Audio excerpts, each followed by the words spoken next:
Enforcement activity करनी, कोई war नहीं करनी, कोई जंग नहीं लड़नी। इन्फोर्समेंट एक्टिविटी करने के लिए अगर किसी क्षेत्र में हमको वॉर जैसी प्रिपरेशन करनी पड़े तो क्या ये अपने आप में ये प्रश्न चिन्ह नहीं लगाता कि वो क्षेत्र कानून व्यवस्था का सम्मान करता है या नहीं करता। जो ये एक्टिविटी थी, ये पूरा जो डिमोलिशन ड्राइव था, ये कोई आइसोलेटेड ड्राइव नहीं था। मैं पहले ही आपको एग्जांपल्स के साथ एक्सप्लेन कर चुकी हूँ। ये लगातार चल रही चीज़ थी।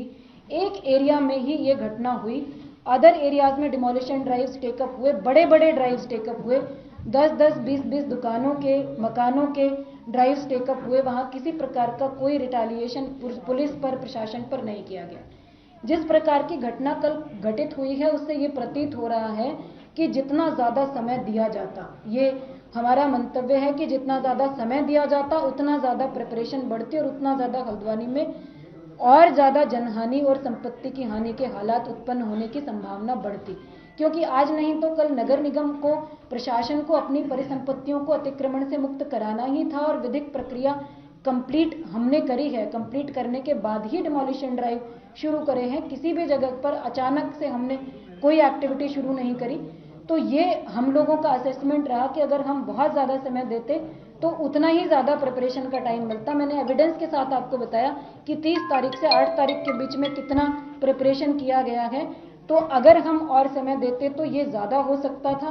तो ये निर्णय सही था कि ज़्यादा समय ना दिया जाए, जितना जल्दी, जितना आसानी से, स्मूथली इस एक्शन को किया जा सकता है उतना किया जाए। उसमें अंदेशा हमेशा होता है जब आप कोई इस तरह के ड्राइव्स टेकअप करते हो डिमोलिशन की, जब आप अपनी परिसंपत्ति की सुरक्षा करते हो तो थोड़ा बहुत विरोध की, थोड़ा बहुत जो है प्रदर्शन की, अपना जो है लॉ एंड ऑर्डर की सिचुएशन की संभावनाएं रहती हैं। पर this kind of reaction without provoking, without harming anybody, किसी का घर नहीं टूट रहा है, कोई बेघर नहीं हो रहा है, कोई डायरेक्टली हार्म नहीं हो रहा है। There is a structure which is already in position of नगर निगम, which has already been sealed by the government, जहां ऑलरेडी गवर्नमेंट की प्रेजेंस अवेलेबल है, कब्जे में है, कंप्लीटली अवैध सिद्ध हो चुका है सभी प्रकार की विधिक प्रक्रिया में, उस पर। और दूसरी चीज और मैं जो आपको कहना चाह रही हूँ, उसके बाद आप लोगों के सवाल हम लोग लेंगे, वो ये है कि जो मॉब था वो इस स्ट्रक्चर को बचाने की कोशिश नहीं कर रहा था।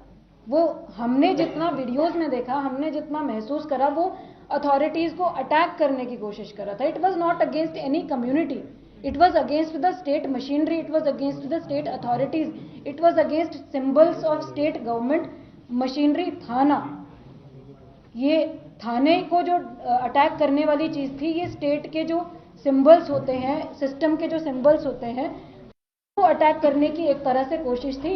ये कम्युनल नहीं था, ये स्टेट मशीनरी के ऊपर एक तरह का ये प्रयास था कि हम लॉ एंड ऑर्डर से ऊपर है। व्हाटएवर जो भी लोग ये उपद्रवी थे, जितनी भी संख्या में थे, वहाँ अच्छे लोग भी रहते हैं, वहाँ ऐसे लोग भी रहते हैं जो बिल्कुल पीसफुल हैं, वहाँ ऐसे लोग भी रहते हैं जो वास्तविक रूप से डरे हुए थे। मेरा आप लोगों से सबसे अनुरोध है कि किसी भी प्रकार की अफवाहों से बचा जाए, ताकि जो लोग अंदर रहते हैं, जो बिल्कुल शांति व्यवस्था के साथ रहना चाहते हैं, कानून का पालन करना चाहते हैं, कानून का सम्मान करना चाहते हैं, उनको किसी भी प्रकार का कोई खतरा उत्पन्न ना हो, किसी भी प्रकार की अफवाहों की वजह से। तो ये जो मॉब था, जिन लोगों ने भी ये घटनाक्रम कल घटित किया है, इस मॉब का पूरा प्रयास स्टेट के जो सिंबल्स होते हैं, सिस्टम के जो एडमिनिस्ट्रेशन के जो सिंबल्स होते हैं, लॉ एंड ऑर्डर की जो व्यवस्था होती है, कानून की जो व्यवस्था होती है, उसको चुनौती देने का प्रयास था। उसको ये दिखाने का प्रयास था कि हम कानून से ऊपर हैं, जिसका प्रत्युत्तर प्रशासन और पुलिस फोर्स की टीमों ने दिया और परफेक्टली इसको मैनेज किया।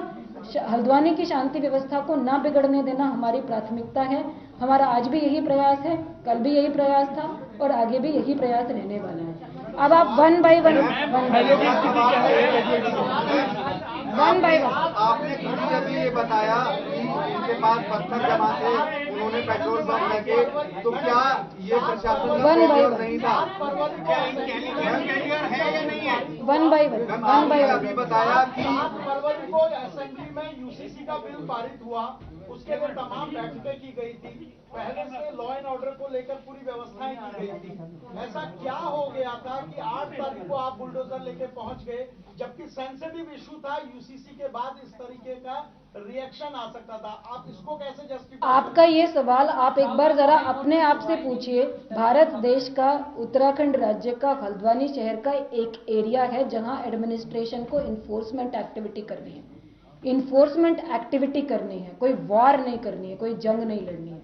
इन्फोर्समेंट एक्टिविटी करने के लिए अगर किसी क्षेत्र में हमको वॉर जैसी प्रिपरेशन करनी पड़े, तो क्या ये अपने आप में ये प्रश्न चिन्ह नहीं लगाता कि वो क्षेत्र कानून व्यवस्था का सम्मान करता है या नहीं करता?